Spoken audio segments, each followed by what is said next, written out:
ഏതാ ഈ പുതുമുഖം? புதுமுகமல்ல நாயகன். நாயகன் அதே ஈ கதையில நாயகன். ஒரு படம் நல்லா இருக்கணும்னா அந்த படத்துல வில்லன் கேரக்டர் நல்லா இருக்கணும் அப்படின்னு சொல்லுவோம். இந்த படத்துல ஒரு வில்லன் கேரக்டர் பண்ணியிருக்காங்க, എക്സ്ട്രാordinary பண்ணியிருப்பாங்க. കൊടുകൈ കലക്കി കളഞ്ഞു. ഈ കസേരയിലോട്ടൊന്ന് ഇരിക്കുന്നേ, ഞാൻ ഒന്ന് കാണട്ടെ. Prakash Varma as villain. അയ്യോ തങ്കവായ മനുഷ്യനല്ലേ. പ്രകാശ് വർമ്മ ആരാണെന്ന് നിങ്ങൾക്ക് അറിയാം? ആളാരാ? ആള് വലിയ റൗഡിയാ. സൂസു എന്ന് പറഞ്ഞ സാധനമുണ്ട്, വോഡാഫോൺ മറ്റേ വലിയ തലയൊക്കെ വെച്ചിട്ട് എന്നൊക്കെ പറഞ്ഞാൽ അത് സിനിമയിലാണ് തല. ആ ഓപ്പറേഷൻ എന്റെ ബുക്കിൽ നിന്നായിരുന്നു. സത്യം പറഞ്ഞ ഇതാ തല. ഇത്രയും തറവാടിത്തമുള്ള ഒരു തല ഈ നാട്ടിൽ വേറെ ആർക്കും എടുക്കാനില്ല മുതലാളി. പുള്ളിയുടെ ഉള്ളിൽ ഒരു നടനുണ്ടെന്ന് ഈ സിനിമ കണ്ടപ്പോഴാണ് മനസ്സിലായത്. അതൊരു എന്തൊരു വില്ലൻ. അയ്യോ ആശാനെ, ഇയാൾ അത്രക്കാരനല്ല, പഞ്ചപാവ. ഞാനൊരു ചെറ്റയാണെന്ന് പറയുന്ന ഒരു വില്ലൻ.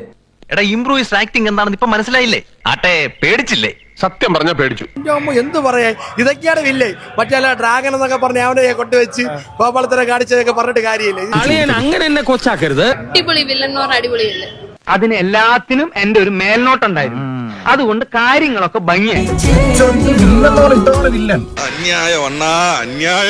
അല്ലാതെ ഇങ്ങനെ പുറകിൽ എന്തോ മറ്റേ ഡ്രാഗൺ വരച്ച് തിരിച്ചു നിർത്തി ലാസ്റ്റ് അതല്ല. നീ അവനിട്ട് പണിഞ്ഞിട്ട് എനിക്കിട്ട് കേട്ടരുത്. ഇത് വില്ലേ. നിന്നെ ഞാൻ സമ്മതിച്ചിരിക്കുന്നു. ആമ്പിളാറായാൽ ഇങ്ങനെ വേണം. ഈ വീറും വാശിയും എനിക്കിഷ്ടമായി. അത് ലാലേട്ടനോട് കട്ടയ്ക്ക് നിൽക്കുന്ന വില്ലേ. പെർഫോമൻസ് കൊണ്ട് ഞെട്ടിച്ചു കളഞ്ഞു കേട്ടോ പ്രകാശ് വർമ്മ. അഭിനയിച്ച് മനുഷ്യന്റെ ഊപ്പാട് വന്നു. ഭരതമുനിയുടെ നാട്യശാസ്ത്രം മുഴുവനും പയറ്റി. എങ്ങനെയുണ്ട് എന്റെ ട്രീറ്റ്മെന്റ്? അയ്യോ മൊയിലാളി ആര്? ഇടയ്ക്കിടയ്ക്ക് ഓരോ ഡയറക്ടേഴ്സിനെ പോയി കാണുമായിരുന്നു ചാൻസ് ചോദിച്ചിട്ട്. ഞാൻ വലിയൊരു സിനിമാ പ്രേമിയായിരുന്നു. അണ്ണനത് ഇഷ്ടമാണെന്ന് എനിക്കറിയാം. ഇതിന് ബ്രേക്ക് എടുത്ത സിനിമയിലേക്ക് എപ്പോഴെങ്കിലും തീർച്ചയായിട്ടും ആ ബ്രേക്ക് എടുക്കാൻ ഇങ്ങനെ നോക്കിയിരിക്കില്ലേ. അത് ഞങ്ങളുടെ ഭാഗ്യം. അതുകൊണ്ടല്ലേ നിന്നെ ഞങ്ങൾക്ക് കിട്ടിയത്. നേരത്തെ പറഞ്ഞ പോലെ പല സമയത്തും ഇങ്ങനെ അതിന്റെ ഏകദേശം അടുത്തെത്തുമ്പോഴത്തേക്കും ഇതേപോലെ എക്സൈറ്റിംഗ് ആയിട്ട് വേറൊരു ചലഞ്ചിങ് അഡ്വർടൈസിംഗ് ഓഫർ വരും.